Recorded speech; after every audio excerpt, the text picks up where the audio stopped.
He looked her in the eyes and said, "I don't shake hands with staff." What he didn't know? That staff was about to pull $2 billion from under his feet. Amara Daniels entered the glossy glass tower with quiet confidence. She didn't wear diamonds or designer brands, just a clean gray suit, low heels, and a gold pin on her lapel that only the sharpest eyes would recognize.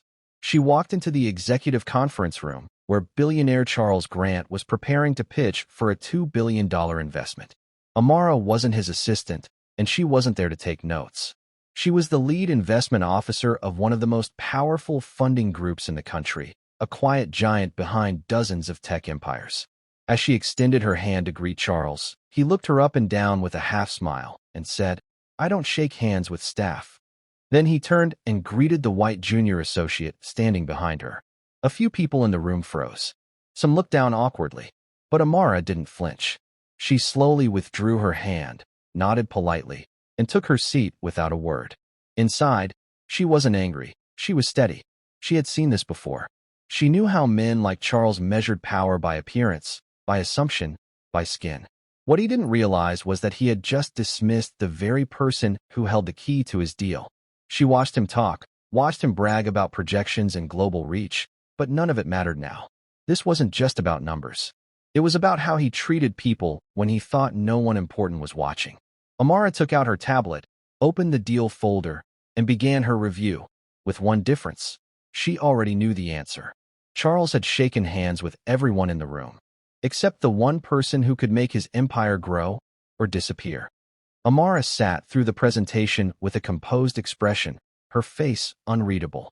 Charles was in full performance mode, clicking through slides filled with bold numbers, colorful charts, and buzzwords that echoed across the boardroom. He spoke about market dominance, IPO timelines, international partnerships. His voice was loud. His ego was louder. But Amara wasn't impressed. She'd heard it all before. What she looked for in founders wasn't just data, it was depth, integrity, leadership, and all she saw in Charles was someone who couldn't see past a woman's skin or a name on a badge. She noticed how he ignored her every time she asked a question, how he directed answers to the men in the room, even when she was the one who had asked. Still, she stayed quiet, writing notes, observing not just what he said, but how he carried himself. She watched how he interrupted others, dismissed concerns, and bragged instead of listening. By the time the presentation ended, her notes weren't about revenue or product, they were about risk. Leadership risk, brand risk, human risk. When the room finally fell silent, Charles leaned back in his chair, smiling proudly, as if the deal was already done. But Amara simply closed her tablet and stood up. "Thank you for your time," she said calmly. Charles barely nodded, already turning to shake hands with someone else. And just like that, the meeting was over.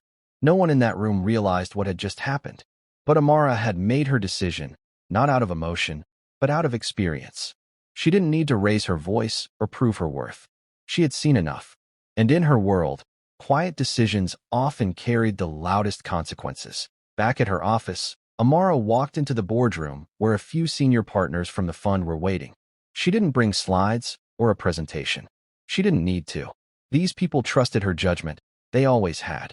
She sat down, folded her hands, and spoke clearly. "I've reviewed the pitch. The numbers are solid, but I'm recommending we walk away. It's not the business. It's the leadership." The room went quiet. No one questioned her. They knew Amara didn't make decisions lightly. She explained what she saw, not just arrogance, but a culture built on ego. A man who couldn't respect people unless they looked like him. A tone-deaf leadership style that would be a liability down the line. "If he couldn't recognize who I was in that room, what else is he blind to?" she asked. One by one, the partners nodded. The vote was unanimous. They would pull the deal. $2 billion, gone in a single meeting. Not out of revenge, but out of principle. The official notice went out that same afternoon. Funding declined. Opportunity closed. No further details. No need for drama. Charles didn't even know yet. While he was probably still celebrating, the floor beneath him had already begun to crack. Amara didn't smile, didn't gloat. She just returned to her desk, opened the next file, and kept going. Because this wasn't personal, it was business. But it was also a reminder. In the world Amara worked in, power didn't need to speak loudly. Sometimes it moved quietly, efficiently, with purpose. And by the time people noticed what had happened, it was already too late. Charles had walked past a handshake and lost everything it was holding. Charles didn't find out about the pulled investment until 3 days later. He was boarding a private jet when his assistant handed him the email. It was brief, no explanation, no follow-up, just one cold line. Funding declined. Terms withdrawn. At first, he thought it was a mistake. He called the fund directly, demanded answers, but no one picked up. His emails went unanswered. When he finally reached someone on the phone, all they said was, "The decision is final." That was it. Charles was stunned. The $2 billion deal he had already announced, already counted on, already used to charm future investors, was gone. Word traveled fast. Within days, other investors grew nervous. Competitors smelled weakness. Some insiders started whispering about what had really happened in that boardroom. People began connecting the dots about the woman he had ignored, the one he assumed was staff. Rumors spread that she had made the call, and suddenly, everyone remembered her name, Amara Daniels. The woman Charles hadn't thought twice about was now the center of every closed-door conversation. It wasn't just a PR disaster, it was a reputation shift. Big money players started pulling back from Charles's future ventures. Journalists started asking quiet questions. Former allies distanced themselves. For a man used to controlling every room he walked into, this silence was suffocating. And the worst part? He couldn't fight it.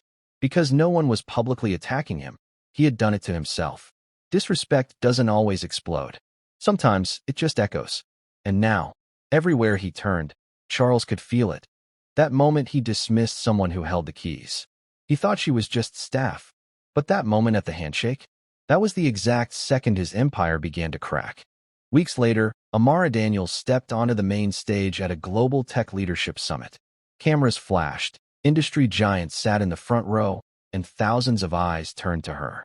She wore the same calm expression she had during that infamous meeting. No bitterness, no ego, just presence. She spoke about leadership, investment ethics, and the power of values over valuation.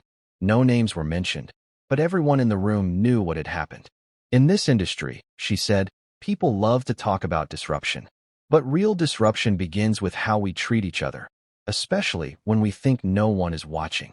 The room was still. Every word landed like a pin drop. In the back, Charles sat silently, invited by the summit before the fallout. He didn't clap. Couldn't. He just watched the woman he once ignored command the stage he used to own.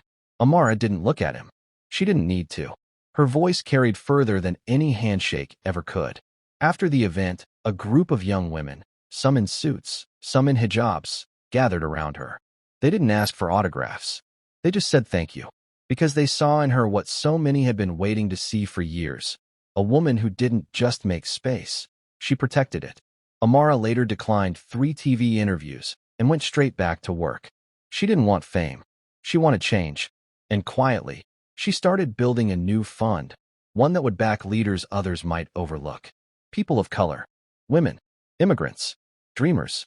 She knew the world wouldn't change overnight, but it had already begun. Because of one moment, one room, and one decision. When he refused to shake her hand, he thought she was beneath him.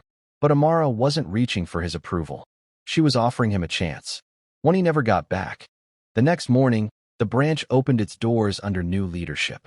A fresh-faced interim manager greeted customers warmly, and the staff that remained carried themselves with a mix of relief and renewed purpose. The toxic energy that had once lingered in the air was gone, replaced by a quiet hum of productivity. Angela arrived shortly after opening, this time not as a customer, but as the official regional director overseeing multiple branches. Her heels clicked against the polished floor as every head in the room turned toward her. The few who had disrespected her days earlier were no longer there, replaced by professionals who valued every person who walked through the door. She approached the counter where she had been dismissed, running her hand along the smooth wood. The young teller behind the glass smiled nervously, unaware of the history in this spot. "Good morning, Miss Carter. How can I help you today?" Angela returned the smile. "Just here to make sure everything is running as it should," she said, her tone warm but firm. Customers nearby whispered her name, some recognizing her from the commotion earlier in the week.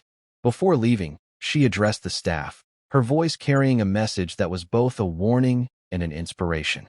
Never underestimate the person standing in front of you. Kindness costs nothing, but arrogance can cost everything. As she stepped outside into the bright morning sun, she paused to watch the steady stream of customers entering the branch. The same building that had once shut its doors on her now operated under her command. With one last glance, Angela walked away, her head high, knowing she hadn't just changed a branch. She'd set an example for the entire company. The door closed behind her, but her impact was only just beginning.